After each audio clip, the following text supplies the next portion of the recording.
The Mysterious Island by Jules Verne. Part 3, Chapter 11. Gideon Spilett took the box and opened it.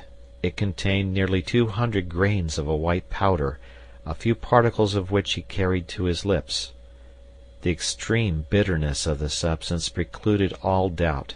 It was certainly the precious extract of quinine, that pre-eminent antifebrile.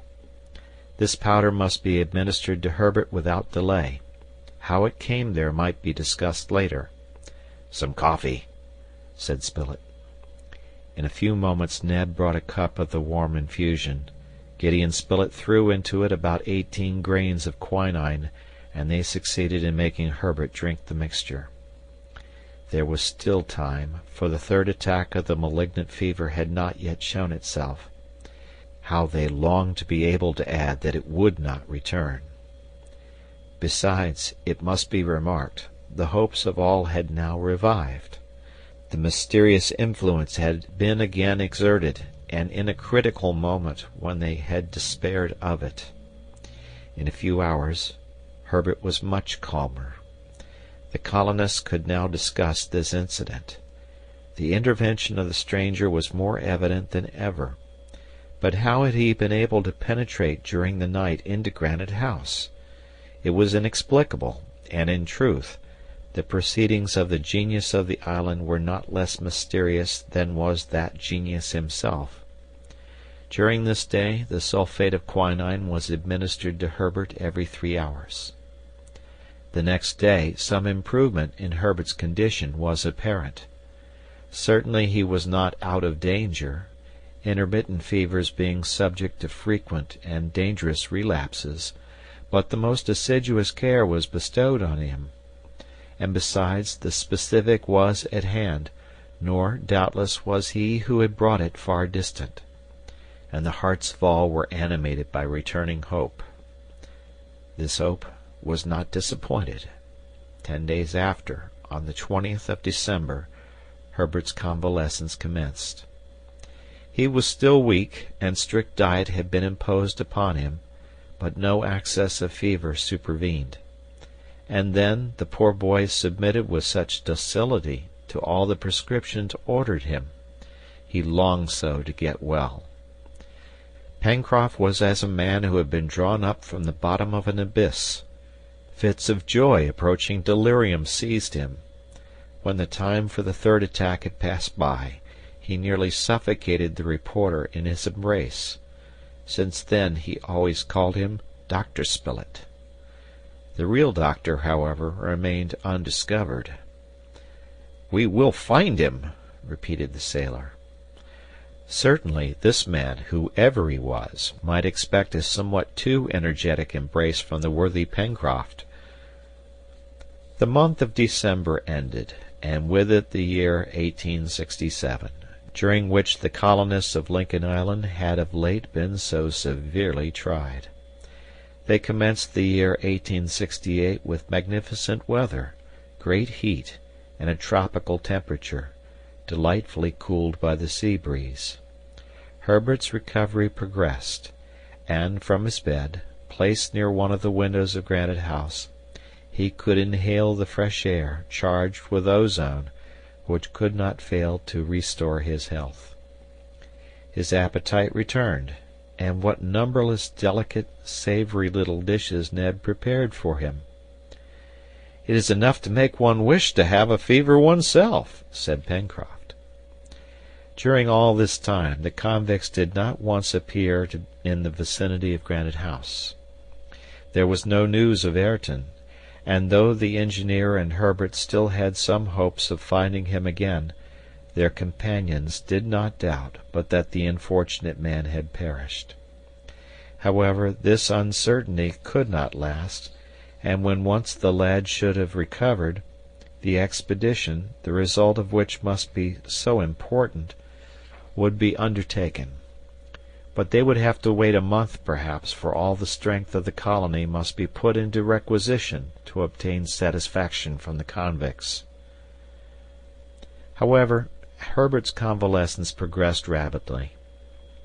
The congestion of the liver had disappeared, and his wounds might be considered completely healed. During the month of January, important work was done on the plateau of Prospect Heights, but it consisted solely in saving as much as was possible from the devastated crops, either of corn or vegetables. The grain and the plants were gathered, so as to provide a new harvest for the approaching half-season. With regard to rebuilding the poultry wall, yard, or stables, Cyrus Harding preferred to wait. While he and his companions were in pursuit of the convicts, the latter might very probably pay another visit to the plateau, and it would be useless to give them an opportunity of recommencing their work of destruction. When the island should be cleared of these miscreants, they would set about rebuilding. The young convalescent began to get up in the second week of January, at first for 1 hour a day, then 2, then 3. His strength visibly returned, so vigorous was his constitution. He was now 18 years of age. He was tall, and promised to become a man of noble and commanding presence. From this time his recovery, while still requiring care, and Dr. Spilett was very strict, made rapid progress. Towards the end of the month, Herbert was already walking about on Prospect Heights and the beach. He derived from several sea baths, which he took in company with Pencroft and Neb, the greatest possible benefit. Cyrus Harding thought he might now settle the day for their departure, for which the 15th of February was fixed. The nights, very clear at this time of year, would be favorable to the researches they intended to make all over the island. The necessary preparations for this exploration were now commenced, and were important, for the colonists had sworn not to return to Granite House until their twofold object had been achieved: on the one hand, to exterminate the convicts, and rescue Ayrton if he was still living; on the other, to discover who it was that presided so effectually over the fortunes of the colony. Of Lincoln Island, the settlers knew thoroughly all the eastern coast from Claw Cape to the Mandible Capes, the extensive Tadorn Marsh, the neighborhood of Lake Grant, Jacamar Wood, between the road to the corral and the Mercy, the courses of the Mercy and Red Creek, and lastly the spurs of Mount Franklin, among which the corral had been established. They had explored, though only in an imperfect manner, the vast shore of Washington Bay from Claw Cape to Reptile End, the woody and marshy border of the west coast, and the interminable downs, ending at the open mouth of Shark Gulf. But they had in no way surveyed the woods which covered the Serpentine Peninsula, all to the right of the Mercy, the left bank of the Falls River, and the wilderness of spurs and valleys which supported 3/4 of the base of Mount Franklin, to the east, the north, and the west, and where doubtless many secret retreats existed. Consequently, many millions of acres of the island had still escaped their investigations. It was, therefore, decided that the expedition should be carried through the far west, so as to include all that region situated on the right of the Mercy. It might perhaps be better worth while to go direct to the corral, where it might be supposed that the convicts had again taken refuge, either to pillage or to establish themselves there. But either the devastation of the corral would have been an accomplished fact by this time, and it would be too late to prevent it, or it had been the convicts' interest to entrench themselves there, and there would be still time to go and turn them out on their return. Therefore, after some discussion, the first plan was adhered to, and the settlers resolved to proceed through the wood to Reptile End. They would make their way with their hatchets, and thus lay the first draft of a road which would place Granite House in communication with the end of the peninsula for a length of from 16 to 17 miles. The cart was in good condition. The onagers, well rested, could go a long journey.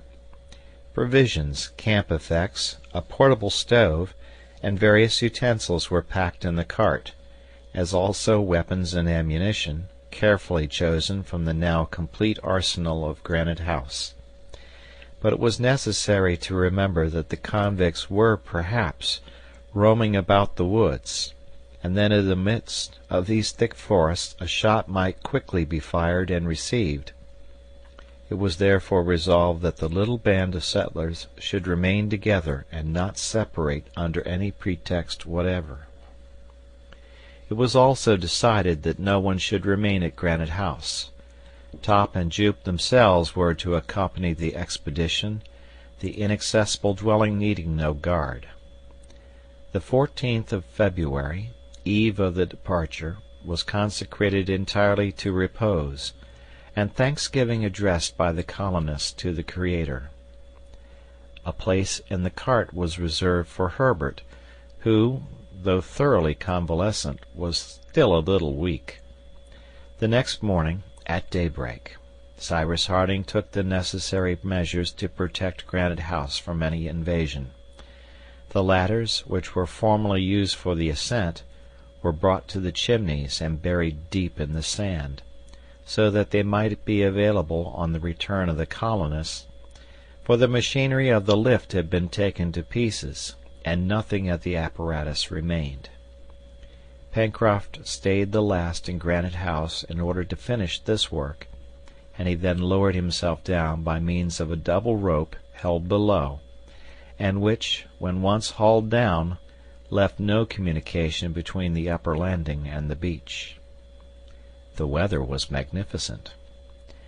"We shall have a warm day of it," said the reporter, laughing.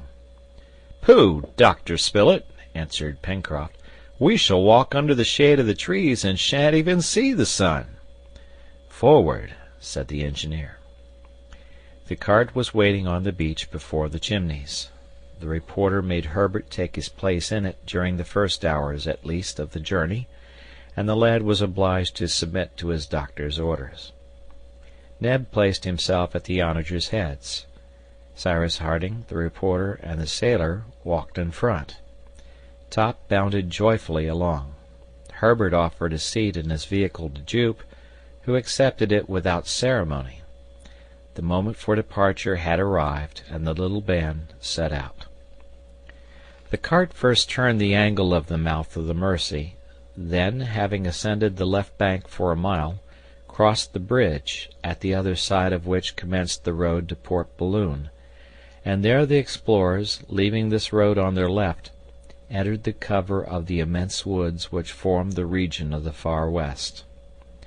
For the first 2 miles, the widely scattered trees allowed the cart to pass with ease.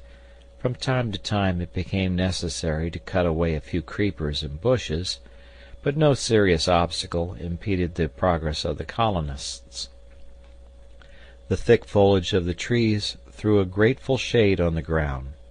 Deodars, Douglas firs, casuarinas, banksias, gum trees, dragon trees, and other well-known species succeeded each other far as the eye could reach. The feathered tribes of the island were all represented: grouse, jacamars, pheasants, lories, as well as the chattering cockatoos, parrots, and paroquets. Agoutis, kangaroos, and capybaras fled swiftly at their approach, and all this reminded the settlers of the first excursions they had made on their arrival at the island. "Nevertheless," observed Cyrus Harding, "I notice that these creatures, both birds and quadrupeds, are more timid than formerly.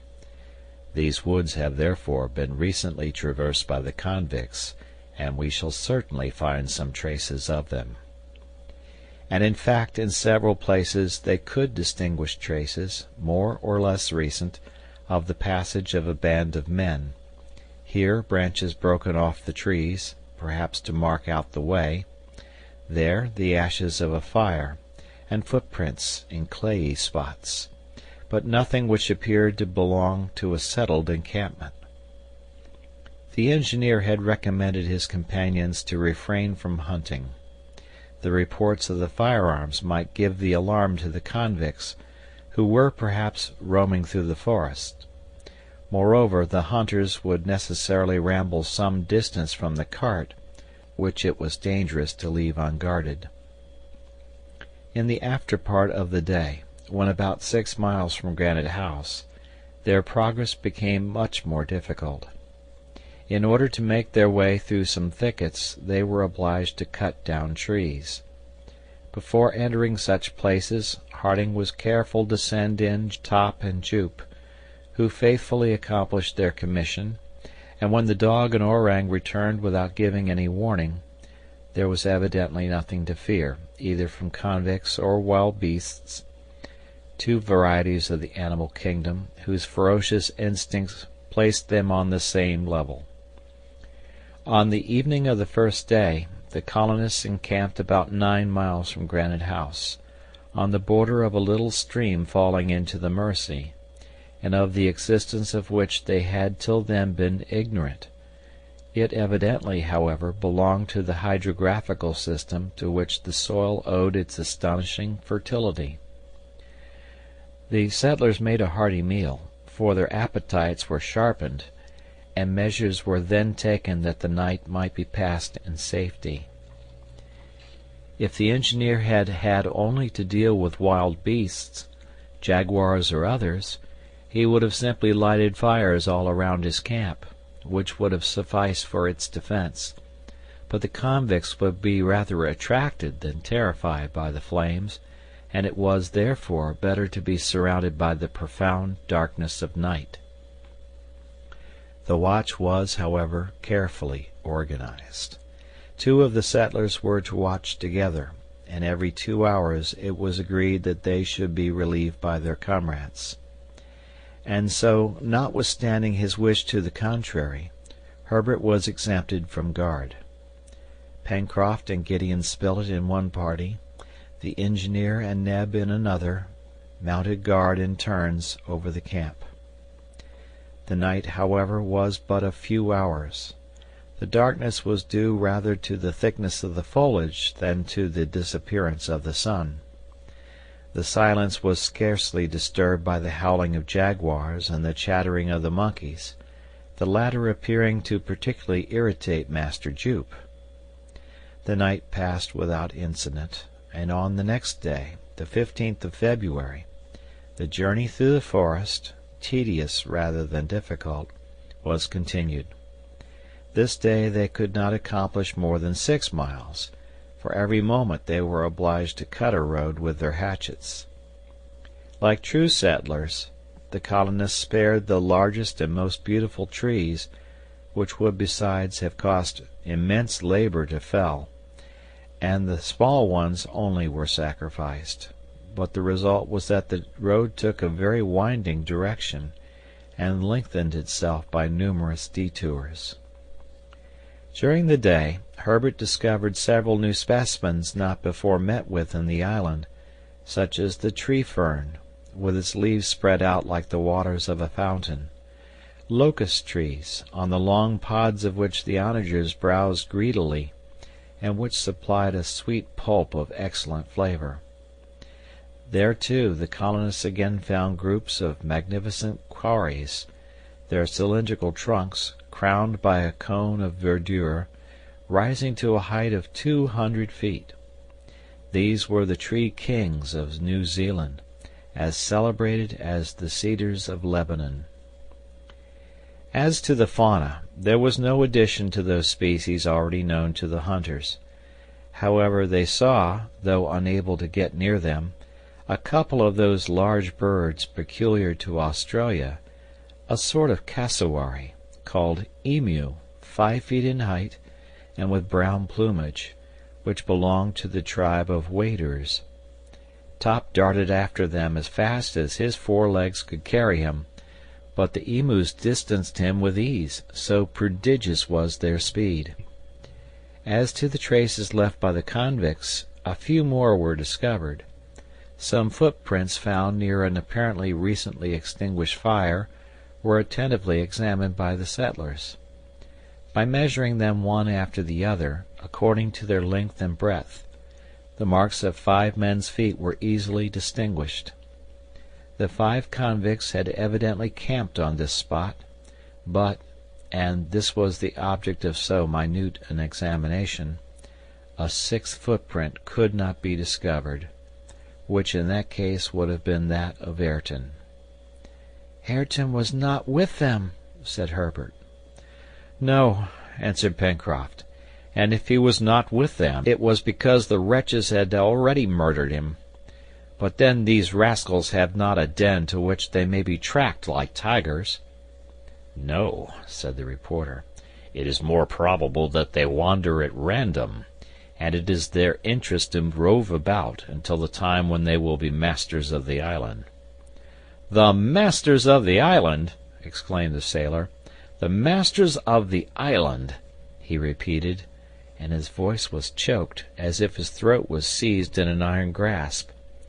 Then, in a calmer tone, "Do you know, Captain Harding," said he, "what the ball is which I have rammed into my gun?"